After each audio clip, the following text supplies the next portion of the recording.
Selamat pagi teman-teman semuanya. Kita kembali lagi dalam pembahasan pendidikan Pancasila. Kali ini kita akan membahas tentang mengapa Pancasila merupakan bagian dari sistem filsafat. Yang pertama, kalian akan mempelajari apa itu filsafat, lalu makna dari nilai-nilai Pancasila dari kelima sila tersebut secara filsafat. Oke, kita akan memulai. Pancasila sebagai sistem filsafat merupakan suatu bahan renungan yang mengunggah kesadaran para pendiri negara, termasuk Soekarno, ketika menggagas suatu ide filosofi Grundslag, di mana perenungan ini mengalir ke arah upaya untuk menemukan nilai-nilai filosofi yang menjadi identitas bangsa Indonesia. Perenungan yang berkembang dalam diskusi-diskusi sejak sidang BPUPKI sampai ke pengesahan Pancasila oleh PPKI. Setelah itu kita akan mempelajari filsafat itu sendiri sebenarnya adalah merupakan suatu proses yang berlangsung secara kontinu, sehingga perenungan awal yang dicetuskan para pendiri negara merupakan bahan baku yang dapat dan akan terus merangsang pemikiran berikutnya. Oke, kita akan menelusuri konsep dan urgensi Pancasila sebagai sistem filsafat. Yang pertama, kita analogikan seperti ini, suatu sistem filsafat. Pancasila merupakan dasar filsafat negara yang mewarnai seluruh peraturan hukum yang berlaku. Yang pertama, kita masuk langsung saja pada pengertian filsafat berdasarkan fungsinya. Yang pertama, dalam arti informal, filsafat merupakan sekumpulan sikap kepercayaan terhadap kehidupan dan alam biasanya diterima secara tidak kritis. Secara formal, filsafat adalah suatu proses kritik atau pemikiran terhadap kepercayaan atau sikap yang sangat dijunjung tinggi. Nah, secara komprehensif, filsafat merupakan usaha untuk mendapatkan suatu gambaran dari keseluruhan dari sesuatu pemikiran tersebut. Yang keempat, analisis linguistik. Filsafat adalah analisa logis dari bahasa seperti penjelasan tentang arti kata dan konsep. Secara aktual dan fundamental, filsafat merupakan sekumpulan problematik yang langsung mendapat perhatian manusia dicarikan jawabannya oleh ahli-ahli filsafat. Selanjutnya, Pancasila sebagai sistem filsafat merupakan untuk memperoleh kekuatan baru yang besar dan sains dan teknologi telah mengembangkan bermacam teknik atau memperoleh ketentraman dan kenikmatan. Akan tetapi pada waktu yang sama manusia merasa tidak tentram dan gelisah karena mereka tidak tahu dengan pasti makna hidup mereka dan arah harus tempuh dalam kehidupan mereka. Filsafat melalui kerjasama dengan disiplin ilmu lain memainkan peran yang sangat penting untuk menimbang manusia kepada keinginan dan aspirasi mereka. Dengan demikian, manusia dapat memahami pentingnya peran filsafat dalam kehidupan bermasyarakat dan bernegara. Yang pertama, selanjutnya, faedah filsafat yang perlu diketahui dan dipahami. Yang pertama adalah filsafat terbesar adalah untuk menjaga kemungkinan adanya pemecahan terhadap problem kehidupan manusia. Jadi di sini adalah fungsi Pancasila itu dijadikan sebagai sumber atau untuk menjawab permasalahan-permasalahan yang ada dalam kehidupan berbangsa dan bernegara di Indonesia saat ini. Apa yang dibutuhkan untuk kemakmuran atau yang dibutuhkan untuk kesejahteraan. Selanjutnya, filsafat merupakan bagian dari keyakinan yang menjadi dasar perbuatan manusia. Ide filsafat membentuk pengalaman manusia pada waktu sekarang. Dan yang ketiga adalah filsafat adalah kemampuan untuk memperluas bidang-bidang kesadaran manusia agar dapat menjadi lebih hidup, membedakan, lebih kritis, dan lebih pandai. Ini ada alasan diperlukannya filsafat. Sastra Pratejo mengatakan bahwa Pancasila sebagai dasar politik yaitu prinsip dasar dalam kehidupan bernegara, berbangsa, dan masyarakat. Sedangkan menurut Suryanto mengatakan bahwa fungsi Pancasila untuk memberikan orientasi ke depan mengharuskan bangsa Indonesia selalu menyadari situasi kehidupan yang sedang dihadapinya. Jadi jelas di sini adalah bahwa nilai-nilai Pancasila digunakan untuk mengkritisi berbagai aliran-aliran filsafat yang berkembang untuk menemui hal-hal yang sesuai dengan nilai Pancasila, karena kita tahu bahwa Pancasila menjadi dasar negara Republik Indonesia. Landasan ontologi filsafat.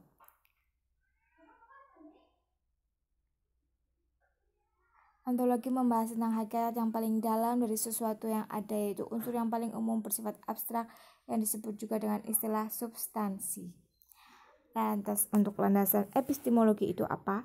Yaitu adalah kemungkinan pengetahuan, dasar pengetahuan, kemungkinan lingkup dasar umum pengetahuan tersebut.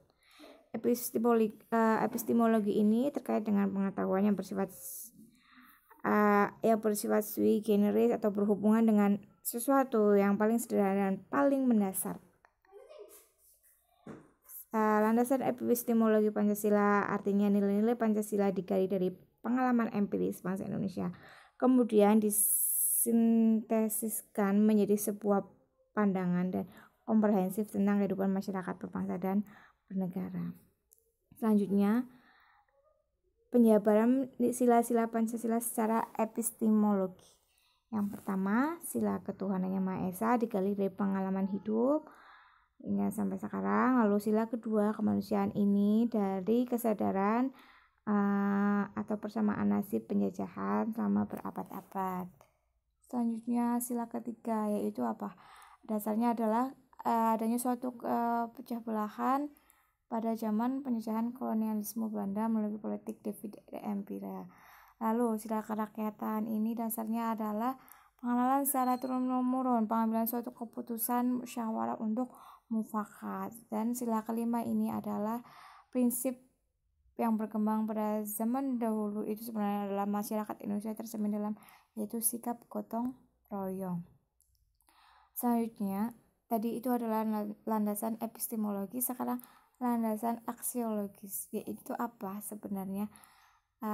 Penelitian tentang nilai, dimensi spiritual, kemanusiaan, solidaritas, musyawarah, dan keadilan. Landasan aksiologis ini berkaitan dengan kualitas mengandung nilai martabat. Ini adalah sila kemanusiaan, sila kedua. Sila ketiga mengandung nilai solidaritas dan kesetiakawanan. Sila keempat mengandung nilai demokrasi. Sila kelima adalah keadilan. Jadi tadi ada aksiologis, epistemologis. Lalu sekarang kita menggali tentang sumber historis, sosiologis, politis tentang Pancasila sebagai sistem filsafat. Nah, ini teman-teman bisa baca. Yang pertama, sila ketuhanan yang Maha Esa. Pada zaman dahulu itu pengantar atau suatu perjuangan di mana gerbang kemerdekaan negara Indonesia, masyarakat Indonesia telah melewati ribuan tahun. Pengaruh agama sekitar ada Hindu, Buddha, Islam, Kristen. Nah, hal ini dapat membuktikan dengan masih berlangsungnya sistem penyembahan dari berbagai kepercayaan dan agama yang hidup di Indonesia. Pada semua sistem religi politik tradisional di muka bumi ini termasuk Indonesia, agama memiliki peranan sentral dalam mendefinisikan institusi sosial. Lalu sumber historis sila kedua ini yaitu apa, teman-teman? Bahwa nilai kemanusiaan dalam masyarakat Indonesia ini dilahirkan dari perpaduan pengalaman bangsa Indonesia dalam banyak cara, yaitu sejak dulu itu dikenal dengan bangsa yang maritim, telah menjelajah berbagai penjuru Nusantara bahkan dunia, hingga akhirnya pengembaraan itu membentuk karakter bangsa Indonesia yang kemudian oleh Soekarno tersebut dikenal dengan istilah internasionalisme atau perikemanusiaan. Selanjutnya, sila ketiga itu adalah sila persatuan Indonesia, yaitu di mana bangsa Indonesia merefleksikan suatu kesatuan dan keragaman pengaruh keislaman. Komunitas politik bangsawan Indonesia. Selanjutnya sila keempat ini di mana secara historis demokrasi ini sebenarnya sudah ada pada kehidupan masyarakat Indonesia, yaitu apa? Dengan adanya kerajaan, Indonesia adalah kerajaan yang feodal yang dikuasai oleh raja-raja autokrat. Meskipun demikian, nilai demokrasi tersebut dalam taraf perkembangan tertentu sudah dipraktikkan sejaknya dalam unit politik kecil seperti desa di Jawa, seperti itu adanya musyawarah. Lalu pada sila kelima itu dikenal dengan istilah kemaripah, seperti itu.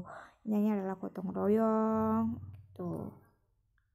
Nah, ini sumber sosiologis di mana Pancasila dijadikan way of life atau yang terdapat dalam agama, adat istiadat dan budaya berbagai suku agama di Indonesia. Nih, teman-teman nanti pelajari lebih lanjut. Ini dari setiap silanya.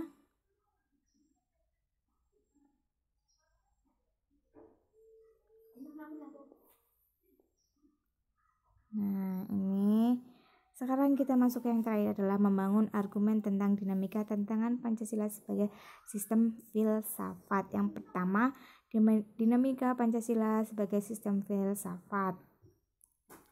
Di mana gagasan oleh Soekarno itu filosofi counseling ini merupakan perenungan filosofi Soekarno atas rencananya berdirinya negara Indonesia merdeka. Ide tersebut dimasukkan sebagai dasar kerohanian bagi penyelenggaraan kehidupan bernegara. Apa tahapannya, yaitu dengan adanya PPU, PKI, lalu adanya Pancasila, pembentukan dasar negara, seperti itu. Pada masa itu Soekarno lebih menekankan bahwa Pancasila merupakan filsafat asli Indonesia yang diangkat dari akulturasi budaya. Nah, kedudukannya apa? Kedudukannya adalah filsafat Pancasila tidak hanya bertujuan mencari kebenaran atau kebijaksanaan, tetapi juga digunakan sebagai pedoman hidup sehari-hari. Atas dasar inilah Soeharto itu melanjutkannya dari Soekarno mengembangkan sistem filsafat Pancasila menjadi penataran P4. Selanjutnya pada era reformasi diperbarui lagi.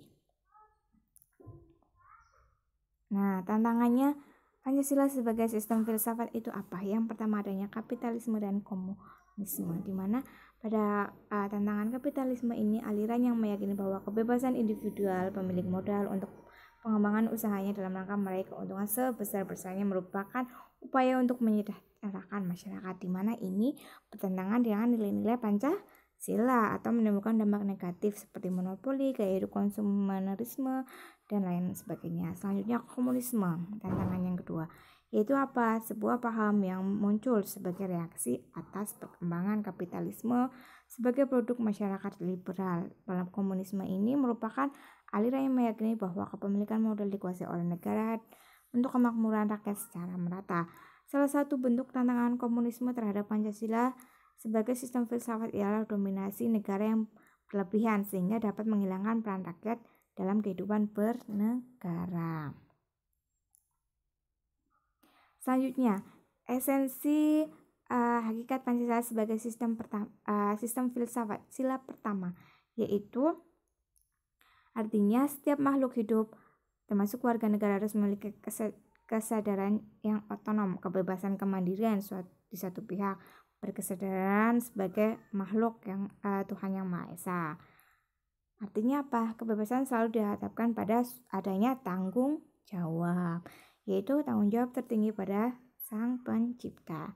Lalu sila kedua kemanusiaan ini adalah manusia monopluralis yang terdiri dari 3, monodualisme, susunan kodrat jiwa raga, makhluk individu sosial, dan kodrat yaitu makhluk pribadi dan otonomi makhluk Tuhan. Yang ketiga, sila persatuan ini apa? Realnya adalah bahwa Anda manusia Indonesia menjadi salah seorang warganya yang membuat undang-undang, menggariskan hukum, peraturan, menata, mengatur dan memberikan hak dan kewajiban. Sila keempat ini adalah prinsip musyawarah, artinya keputusan yang diambil lebih didasarkan atas semangat musyawarah untuk mufakat. Lalu yang kelima adalah untuk mewujudkan keadilan yang distributif, legal, dan komunikatif. Seperti itu. Lalu penerapan Pancasila, hal-hal penting harus diterapkan itu adalah menerapkan Pancasila sebagai sistem filsafat dapat memulihkan harga diri bangsa Indonesia sebagai bangsa yang merdeka, politik, yuridis, dan juga menemukan ide-ide pemilikannya untuk kemajuan bangsa. Yang kedua, Pancasila sebagai sistem filsafat membangun dalam alam pemikiran berakar dari nilai-nilai budaya bangsa Indonesia sendiri sehingga mampu dalam menghadapi berbagai tantangan ideologi dunia. Yang ketiga, yaitu menjadikan pijakan menghadapi tantangan globalisasi. Dan yang keempat, sebagai sistem filsafat menjadikan way of life sekaligus way of thinking bangsa Indonesia untuk menjaga keseimbangan dan konsentrasi antara tindakan dan pemikiran. Dan yang terakhir adalah bahaya yang ditimbulkan dari kehidupan modern dewasa ini adalah ketidakseimbangan antara cara bertindak dan berpikir sehingga menimbulkan kerusakan lingkungan mental suatu bangsa. Seperti itu teman-teman, terima kasih atas perhatiannya. Untuk hal-hal yang kurang jelas bisa ditanyakan di dalam kolom komentar. Sekian dari saya. Assalamualaikum warahmatullahi wabarakatuh.